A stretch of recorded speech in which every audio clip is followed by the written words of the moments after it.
Hi everybody, this is Michael Hildebrandt and I'm your host on the Sleeptrust podcast, where I'm talking about how to gain back trust in your ability to have a superb sleep again. In this week's episode of the Sleeptrust podcast, we are going to talk about sleep paralysis.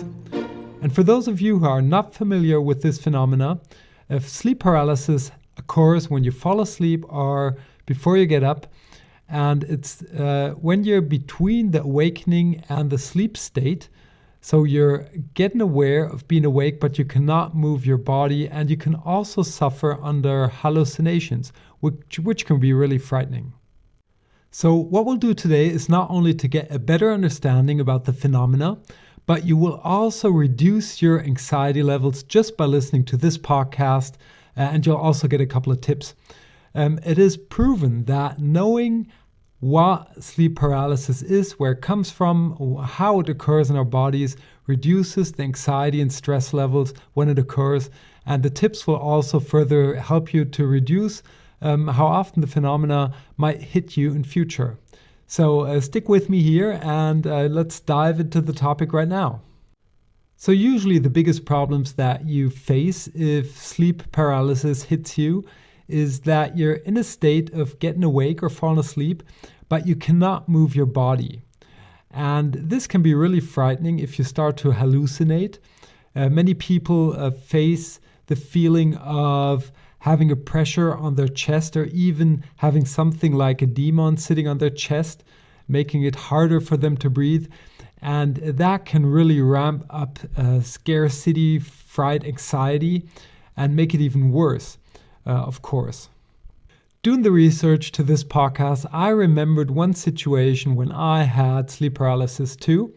I must have been 10, was allowed to sleep at my grandmother's place, and sleep at my grandmother's meant to sleep in the living room.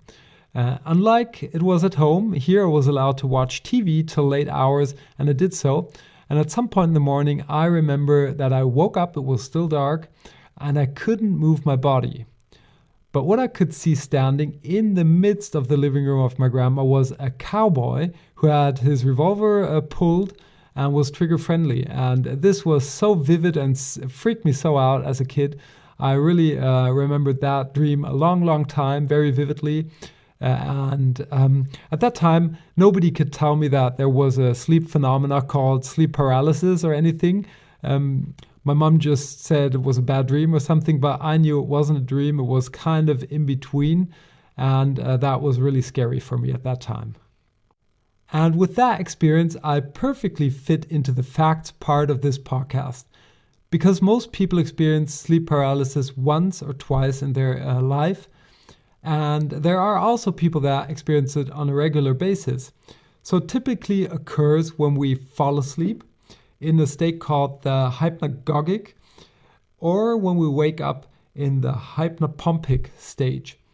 These are stages that are related to the REM dream state and in which we dream. So that kind of explains the hallucination part that occurs quite often. And it makes many people feel very anxious when they experience this. The good news is that sleep paralysis is not dangerous and that it will only occur for a couple of seconds up to a few minutes. So it's a short experience too. Beside these facts, what can you do to handle sleep paralysis better? And basically there are two things or two paths that we could go and walk.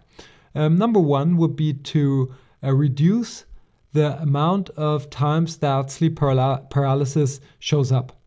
That would be the first. And the second would be to just handle it better when it shows up. So let's have a look at the first. How can we reduce it showing up? This is a hard one. You will find a lot of different information out there, but to bring it to the point, first off, sleep paralysis seems to be something that that runs in the family, basically. So maybe it's just part of your genes and part of how your body works. But it has also been proven that if you have a sleep position that is unlike lying on your back, so maybe lying on your side. And if you get into regular sleep schedule, that can be helpful when it comes to reducing the amount of times that sleep paralysis will show up. The second path, handling, coping with it, seems to be much more powerful to me. And this would be to understand that sleep paralysis is nothing dangerous, understanding that it is a natural phenomena, that it's to do with your dream state, that you're kind of in between dreaming and being awake, and that it has nothing mystical or anything about it. So there are no demons involved, nothing else, nothing scary. It's just a state that you're in and that you are kind of delivered because you can't move. And the best way is to actually understand this and to really let this information sink in and to accept it when it shows up. So the next time when it shows up, you just try to calm down, relax, breathe. On an unconscious level, know that it's just going to disappear in a couple of seconds or in a few minutes, and everything's going to be okay. So the last thing I want to do here is to be brave and throw out something that has no scientific proof yet, but I am quite sure that we will see the scientific proof in a couple of years coming. There has been a study on lucid dreaming and sleep paralysis. For those of you who are not familiar with lucid dreaming, this is basically a technique where you learn how to consciously be aware that you're dreaming. So during your dreams, you kind of recognize that you're dreaming and are able to control your dreams to a certain degree. Basically, this is a very positive approach and intention to dreaming, and it has many similarities to sleep paralysis, which is often negatively hooked. But I think the similarities are so big that if you would train lucid dreaming, that it would kind of increase your likelihood of being aware that you're in a sleep paralysis state. Maybe it would even feel like a lucid dream.